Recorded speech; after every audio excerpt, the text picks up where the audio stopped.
The new house, Mystery John had never owned a house before. He always lived in small apartments with noisy neighbors and thin walls. So when he finally signed the papers and got the keys to a quiet old house on the edge of town, it felt like a new chapter in his life. He parked his car, took a deep breath, and stared at the front door. The house looked a little worn down, but to John, it was perfect. It was his. The first evening was spent carrying boxes inside and exploring every room. The floors creaked and the stairs groaned under his weight, but he found comfort in these small sounds. Each room seemed to whisper secrets from the past faded. Photos in the hallway, a dusty book left on a shelf, and an old rocking chair that moved ever so slightly in the breeze. The basement door was the only place that felt different. It was heavy and cold, almost like it was warning him not to open. John decided to leave the basement for later. He was tired and hungry, and after ordering pizza, he slumped onto his new couch. As the sun went down, shadows grew longer, and the old house settled with odd pops and cracks. He thought about calling his sister to brag about his new place, but decided to enjoy the peace instead. Night arrived, bringing with it a heavy silence. John was half asleep when he first heard a faint humming noise, so soft he thought he imagined it. He listened again, sitting up on the couch, his heart beating a little faster. The sound was coming from below, deep under the floorboards. The basement, he tried to ignore it, blaming it on the house's old pipes, or maybe some animal outside. But the humming grew louder. Then, a blue light flickered through the cracks at the edge of the basement door. John stared at the light, uncertain. He tried to laugh it off, but the hair on his arm stood up. His curiosity battled with fear inside him. Every scary story he had ever heard as a child rushed back into his mind. But so did the thought that maybe, just maybe, there was a logical explanation. Maybe an electrical fault. Maybe a glowing toy left behind by the last owner. He grabbed his phone, turning on the flashlight, and slowly walked to the basement door. The humming grew deeper, like the purr of a sleeping animal. John's hand shook as he reached for the doorknob. For a moment, he hesitated. What if something dangerous was down there? He could always check in the morning, maybe call someone to come over. But if he waited, he knew he would never sleep. He would always wonder. He turned the doorknob and pulled open the door. The blue light hit him in the face, brighter than before, and the humming turned into a low vibration that seemed to move through his bones. He took a shaky breath and stepped onto the first stair. The basement smelled of damp earth and old stone. Each step creaked loudly under his weight, echoing in the darkness. The blue light grew stronger as he moved deeper. At the bottom of the stairs, John saw something that made him freeze. In the far corner of the basement, half hidden behind old boxes, was a strange, glowing shape. It looked almost like a cocoon, covered in alien symbols that shifted and changed as he watched. The blue light came from the center, pulsing slowly like the beat of a heart. The symbols glowed brighter every time he got closer. John wanted to run back upstairs and slam the door, but his legs wouldn't move. The cocoon, or whatever it was both terrifying and beautiful. He took another step forward, holding his phone out in front of him, the flashlight trembling in his hand. Suddenly, the humming stopped. For a moment, everything was silent. Then, with a gentle hiss, the cocoon split open. Light spilled out, flooding the basement in blue and white. John shielded his eyes. When he finally looked up, he saw something he would never forget. Figure stepping out of the light. It was a girl, but not like any girl John had ever seen. Her skin shimmered with a silver glow, and her eyes were as bright as stars. Her hair floated around her like a halo, and she wore a strange, ix-flowing dress covered in the same symbols as the cocoon. John's mouth went dry. The girl stared at him, her eyes full of curiosity and a calm, gentle strength. She took a step forward, and the blue light softened around her. In a voice that sounded like music, she spoke. You have come. I have waited for you." John could only stare, frozen by shock and wonder. Who was she? What was she doing in his basement? And why did her words sound so familiar, like a dream he had forgotten? The house, once old and empty, now felt full of secrets. John realized his life was about to change in ways he could never have imagined. Asterisk the secret in the basement. John blinked, thinking maybe he was still dreaming. The girl in front of him was like a vision from another world. Her eyes shone brighter than any flashlight, and her skin glowed in the blue light, making her look both real and unreal at the same time. He tried to find his voice. Who are you?" He managed to whisper, stepping back until his shoulder hit a stack of old boxes. The girl tilted her head, her hair floating as if it had a life of its own. "My name is Lyra," she answered, her words flowing smoothly but sounding just a little strange, as if she had practiced them for a long time. "I've been waiting for you, John." John felt his heart pounding in his chest. He wanted to run, but his feet felt stuck to the floor. He looked around the basement for a way out, but the only light came from Lyra and the cracked pod behind her. "How do you know my name?" he stammered. Lyra stepped forward, gentle and unthreatening. She reached out a hand, palm glowing softly. "I have learned much about you while I waited. This house chose you for a reason, and now I am your wife." John's jaw dropped. He almost laughed at the words. "My wife? Are you serious? I don't even know you." She nodded with a serene smile. "We are joined by ancient promise. You may not remember now, but you will. It is written in the stars, in the memory of my people." Her voice was kind, but full of certainty. John shook his head, trying to make sense of her words. He rubbed his eyes, thinking maybe he'd spent too long carrying boxes, or maybe he'd eaten something bad. "This is crazy," he muttered, stepping away from her. But Lyra didn't seem offended or sad.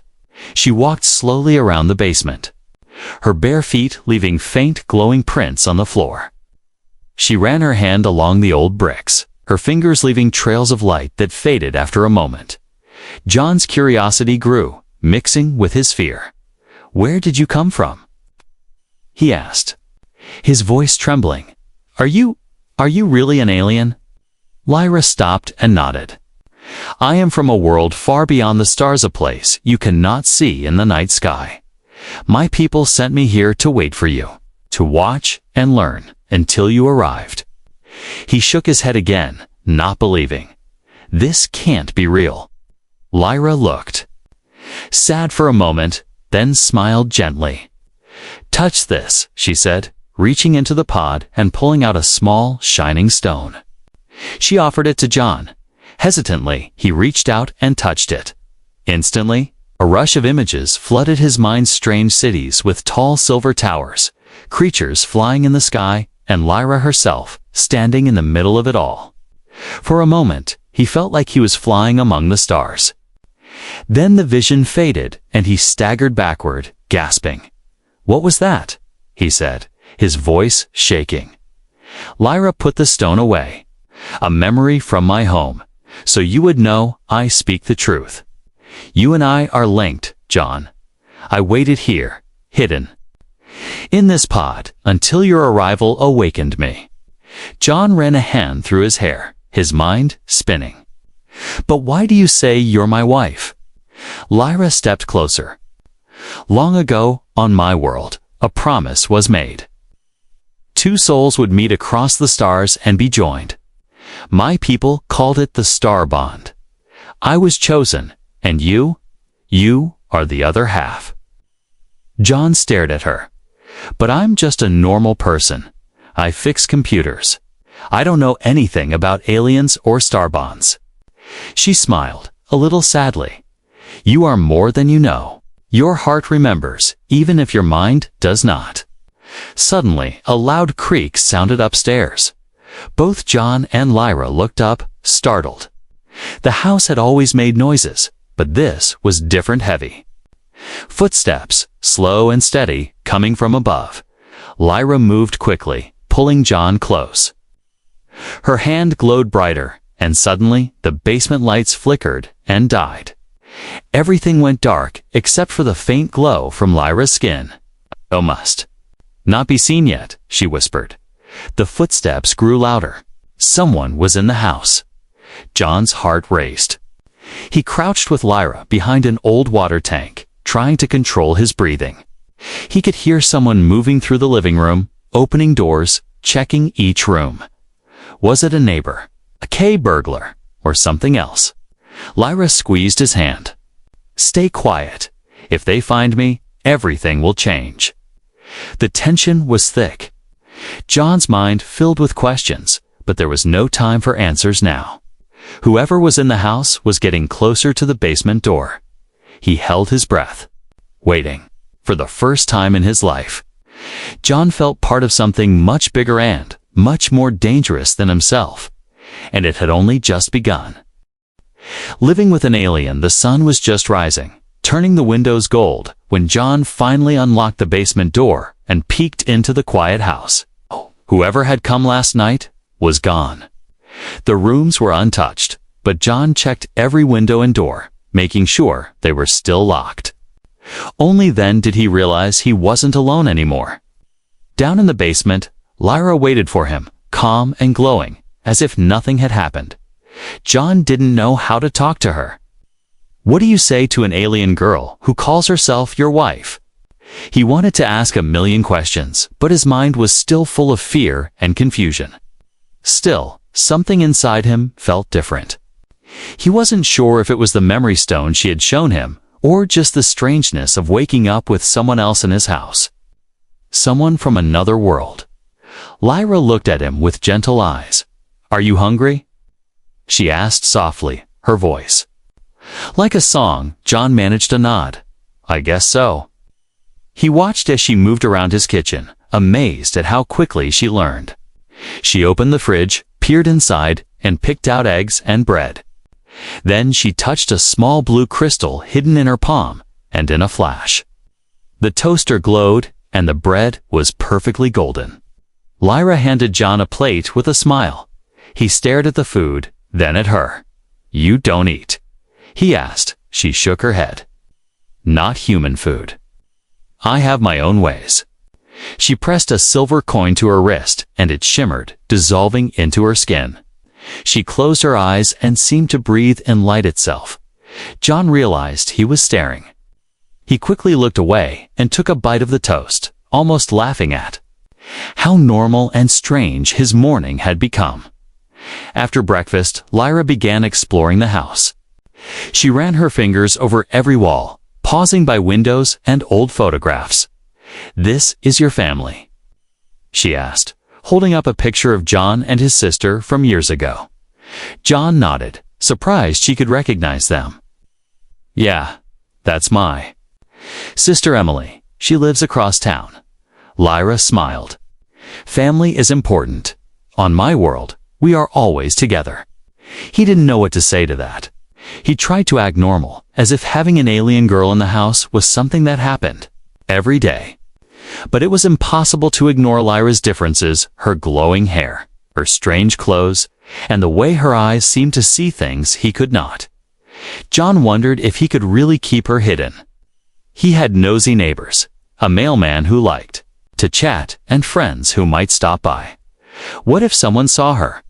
What if the people who came last night returned? Lyra sensed his worry. "You are afraid," she said quietly. "I will not bring you trouble." John tried to smile, but it was weak. "I just don't understand all of this." "You keep saying you're my wife. How can that be?" Lyra looked thoughtful, almost sad. "Where I come from, our lives are linked by the stars. Long ago, before I was sent here, I dreamed of you. I saw your face, your heart, your kindness. I was told I would find you. I waited in the pod for many years, sleeping and listening until your voice called me back." John didn't know whether to believe her or not. Part of him wanted to run away, but part of him felt sorry for her alone in the basement for so long, waiting for someone she'd never met. Suddenly, there was a knock at the door. John jumped, his heart in his throat. He looked at Lyra, panicked. "Hide," he whispered. Lyra melted into the shadows, her skin turning the color of the wall. John took a deep breath and opened the door. It was his neighbor, Mrs. Carter, holding a plate of cookies. "Welcome to the neighborhood, John," she said with a big smile. "I thought you might like these." John forced a smile and thanked her, trying not to look nervous. She glanced past him into the house. "You got someone helping you move in?" He shook his head quickly. "No, just me. Still a lot of unpacking to do." Mrs. Carter chatted for a few minutes, but John's mind was somewhere else. He kept glancing at the hallway, afraid Lyra would accidentally reveal herself. When the neighbor finally left, John closed the door and sighed in relief. Lyra appeared beside him, quiet as a shadow. "You are safe," she whispered. "I will not let them find me." That night, as John sat in bed, Lyra came to him with a small metal box. She opened it and showed him a tiny, glowing seed. "This is from my world," she said. "If you plant it, something special will grow. It will help you remember who you are and who we are together." John took the seed, turning it over in his hand. He didn't know what the future would bring, but for the first time, he felt a strange sense of hope. He glanced at Lyra, who sat beside him with a gentle smile, and wondered maybe life would never be normal again. But maybe that was okay after all. He wasn't alone anymore.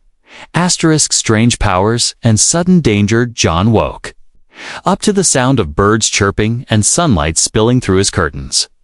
For a moment, everything felt normal like his old life before Lyra. But then he heard soft singing from the garden and remembered.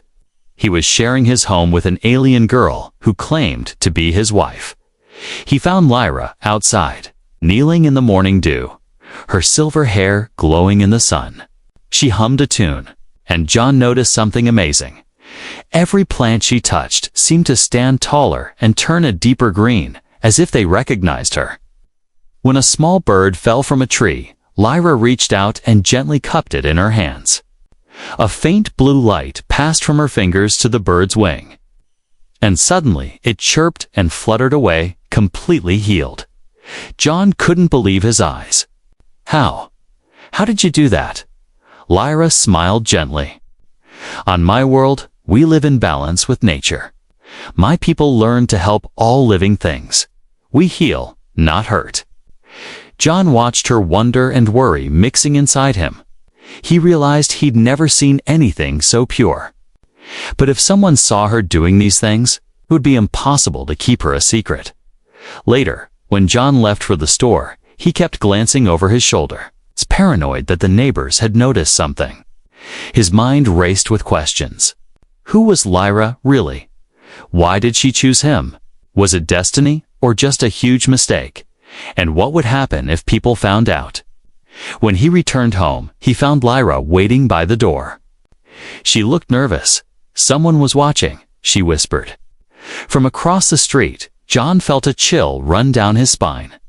He peered out the window and spotted a black car parked nearby a car he'd never seen before. Two men sat inside. Wearing dark glasses, they didn't look like neighbors or delivery men. They looked official. John tried to act normal. He closed the blinds and turned on the TV, hoping to calm Lyra himself. But Lyra could sense his fear. "That car is dangerous," she said quietly. "Their energy feels wrong. We must be careful." John didn't know what to do. He had never been in trouble with the government or anyone else, but something about those men made him uneasy. He realized he had to protect Lyra no matter what.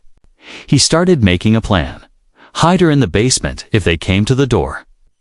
Maybe even try to sneak her out at night if things got worse. As evening fell, the car was still there. The men didn't leave. Instead, a third man joined them. talking, into a phone and pointing at John's house.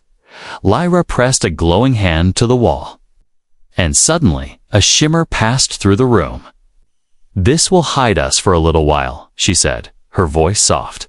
"But they have strong machines. They will find me soon." John's phone rang, and he jumped. The screen showed unknown number. He answered with a shaky voice. "Mr. Rivers," a cold voice asked, "we need to ask you a few questions. Please open your door." John's stomach dropped. He turned to Lyra. She nodded, calm but serious. "I will stay hidden. You must talk to them, but do not let them inside." With his heart thumping, John opened the door just a crack. 3 men stood outside, badges in hand. "We're with a government agency," one said. "We need to check your basement." "Routine inspection. There's been some unusual energy activity in the area." John tried to sound calm. "I don't know what you mean. I just moved in. Maybe your machines are broken?" The men exchanged glances. One stepped forward. "May we come in?" John shook his head, not without a warrant. There was a tense silence. The agent stared at him, and John could feel the pressure. He fought the urge to look back, knowing Lyra was watching from somewhere invisible. Finally, the men left, but not before warning John, "We'll be back. Don't leave town." As soon as the door closed, Lyra appeared beside him. Her face was pale, her eyes wide with fear. "They will return. They always do. If they find me, they will take me away." John made a decision right then. "We won't let that happen. We'll figure something out. I won't let them hurt you." Lyra looked at him, hope shining in her eyes. "You are braver than you know." That night, as they sat together in the darkness, John realized just how much his life had changed. He wasn't just protecting a secret anymore. He was protecting someone who trusted him completely. Outside, the black car sat quietly, its lights off but its engine running. The men inside watched and waited. Inside the house, John and Lyra prepared for whatever would come next. The old house creaked and whispered around them. But John knew one thing for sure. He would do anything to keep Lyra safe. And somewhere, deep inside, he wondered if this was the destiny she had spoken of, or if the real danger was just beginning. The Great Escape. John barely slept that night. Every noise outside made him jump. Every car door or distant shout made his heart hammer in his chest. He stayed up, sitting at the kitchen table, watching Lyra pace quietly in the living room, her silver hair glowing softly in the darkness. Outside, the black car was still there. Sometimes John saw a flashlight beam slice across his window, or heard the men talking quietly into radios. The government agents weren't giving up. No, they wanted something dash Lyra. By morning, John knew he couldn't just wait anymore. He had to do something. He quietly packed a backpack with a few essentials, some food, water, his phone, and the small glowing seed Lyra had given him. He didn't know where they would go, only that they couldn't stay. Lyra came to him, worry in her eyes. "They're getting closer. I can feel their machines searching for me. We do not have much time." John nodded. "We'll leave tonight, as soon as it's dark." They spent the day pretending everything was normal. John watered his plants, walked out to check the mail, and waved at Mrs. Carter next door. While he could feel the agent's eyes on him, watching his every move. When night fell, Lyra showed him a small device she pulled from her silver dress, a glowing, disc-shaped tool that hummed in her palm. "This will hide our energy for a short time. We must move quickly." John waited until the black car's lights blinked off, and the men inside seemed distracted by a call on their radio. Then, quietly, he and Lyra slipped out the back door and into the alley behind the house. They moved fast and silent through the shadows. Lyra's light barely visible under her cloak. John's heart pounded with every step. They could hear the agents shouting, suddenly realizing their targets were missing.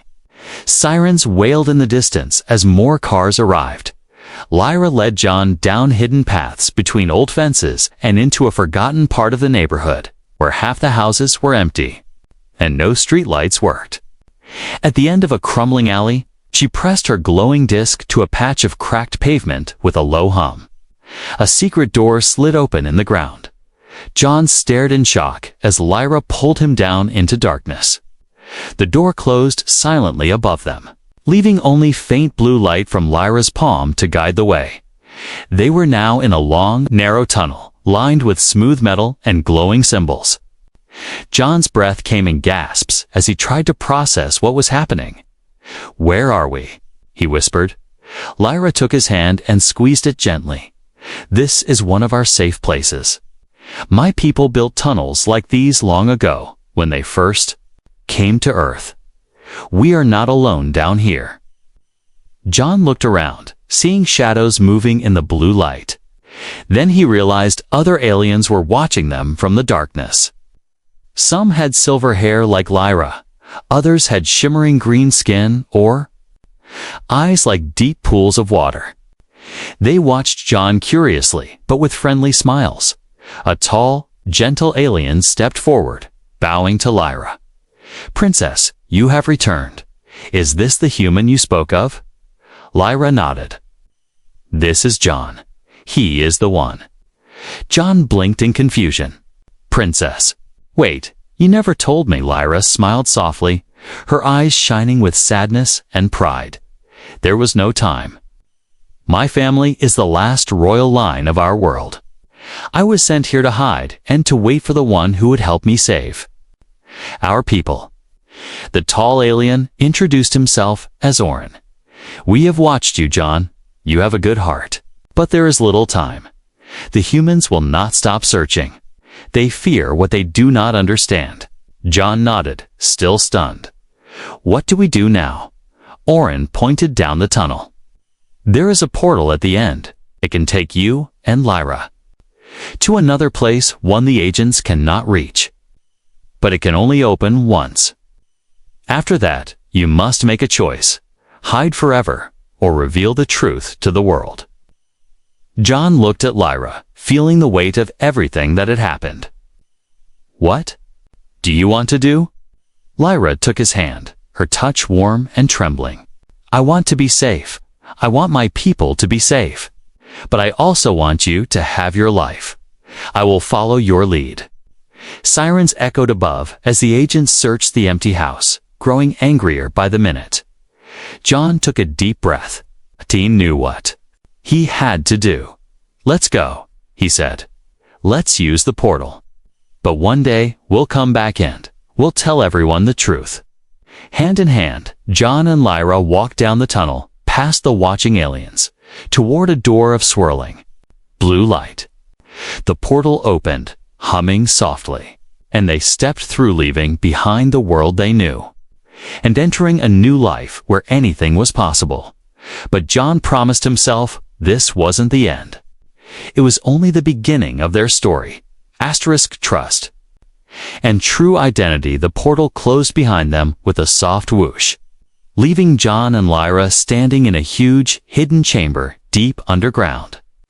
The air was cool and full of quiet, humming energy. The ceiling arched high above, carved from smooth stone and metal, and glowed gently with alien lights.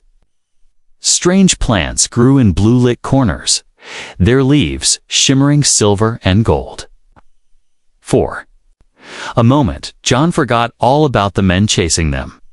Here, beneath the city, it felt like another world. Lyra held John's hand tight as they walked further into the chamber. Other aliens watched them, some curious, some afraid, all quiet.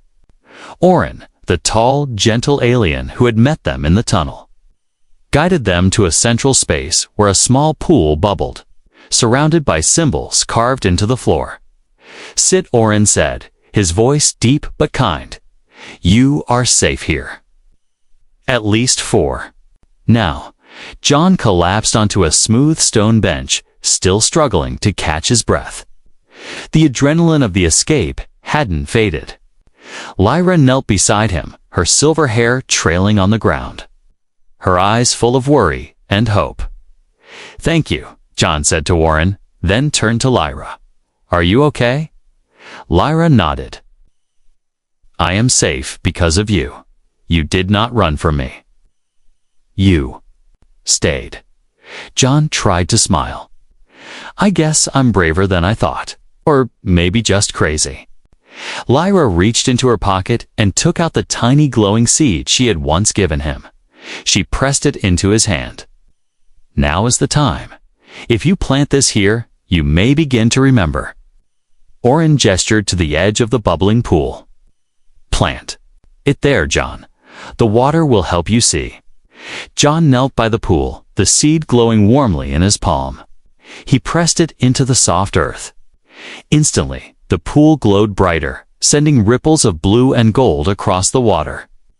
John leaned forward, staring into the light. Suddenly, visions filled his mind. He saw a world unlike anything on Earth, place of silver towers and flying ships, with skies full of strange stars. He saw Lyra as a child, playing in crystal gardens, and himself, not as he was now, but in strange clothing, speaking an alien language. He remembered standing beside Lyra, promising to protect her. He remembered facing danger to save her, and her people calling him Star Guardian. The images flickered fast, then faded. John jerked back, gasping. Lyra caught him, worry in her eyes. "Did you see?" John nodded, stunned. "I remember.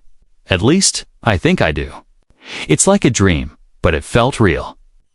Lyra smiled, tears shining in her eyes. "You were always meant to find me again.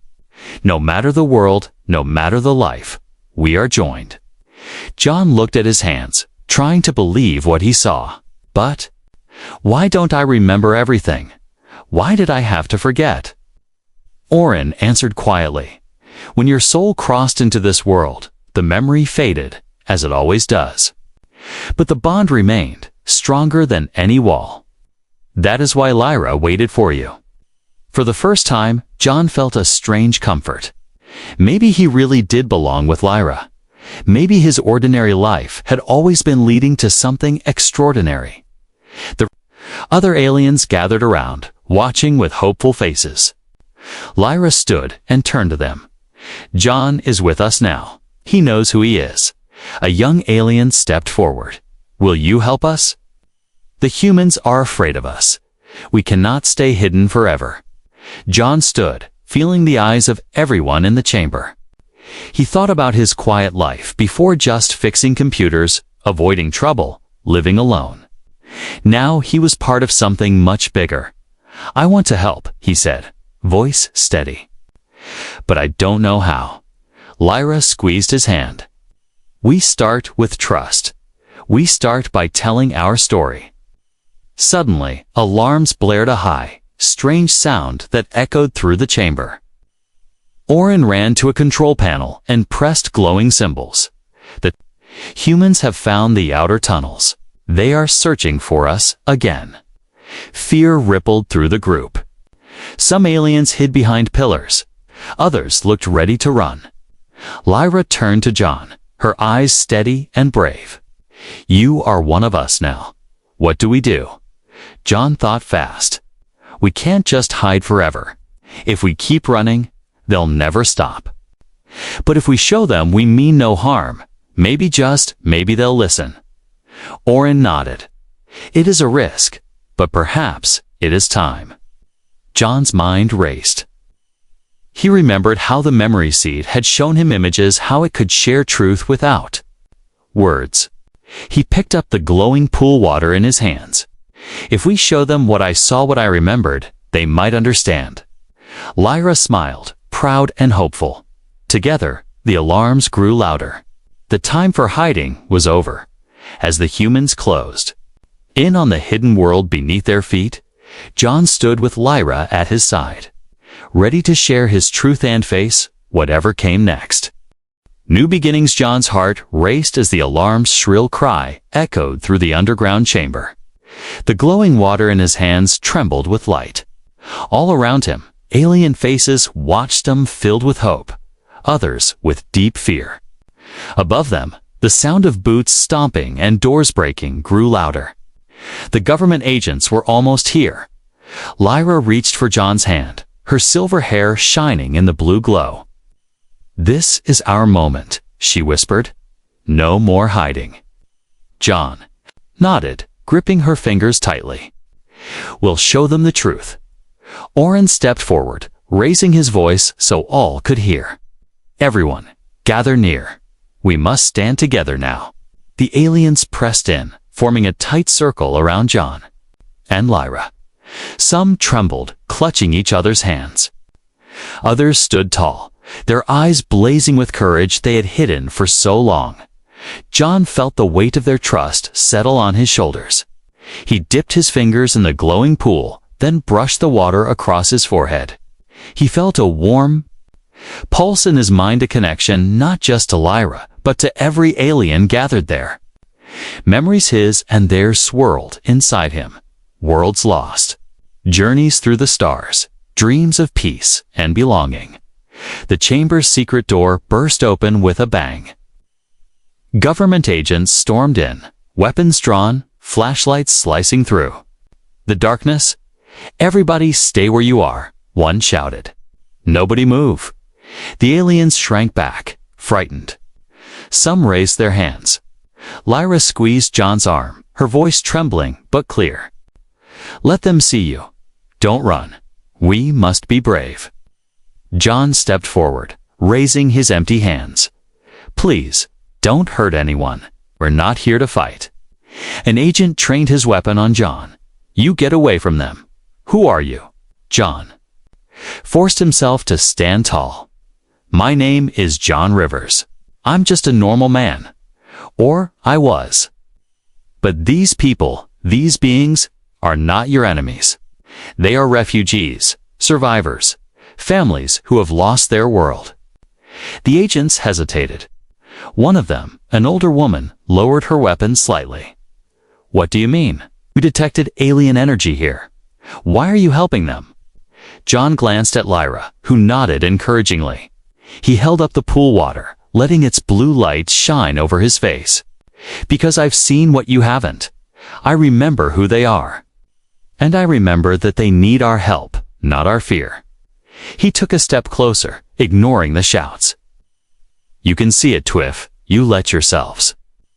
He moved to the agent with the lowered gun, dipped his finger in the pool, and gently touched her forehead. For a heartbeat, nothing happened.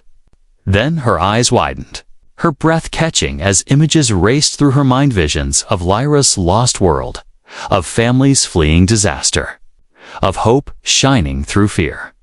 The agent stumbled back, tears in her eyes. They just want to live. They're afraid, just like us." Other agents exchanged uncertain looks. Some began to lower their weapons. Lyra stepped forward, holding John's hand. "We do not want war," she said, her voice echoing through the chamber.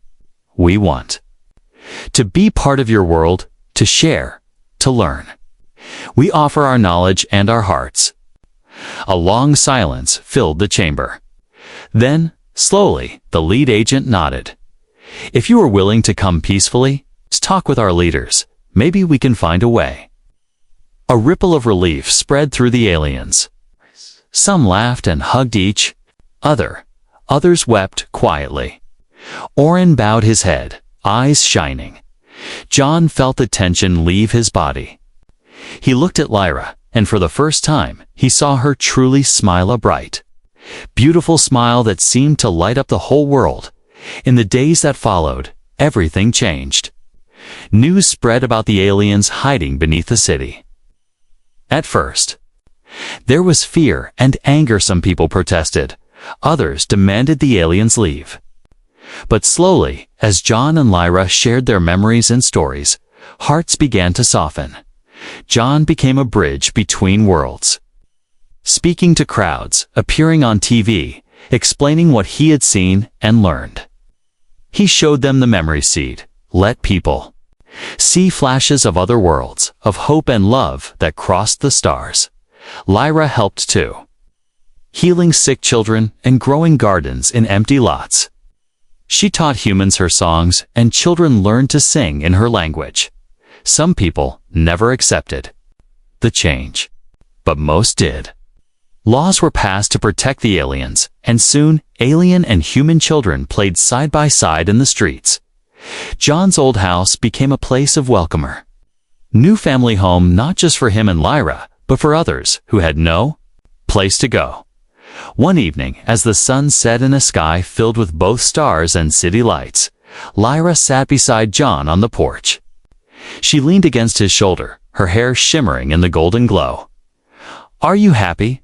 she asked softly. John smiled, looking at the busy world beyond his doorstep. "I am, I think. Maybe I was always waiting for this. For you? For all of this." Lyra squeezed his hand. "We were always meant to find each other. In every life, in every world." John nodded, content. Above them, the stars burned bright, promising new adventures together, in a world where humans and aliens finally learned to trust, to hope, and to love.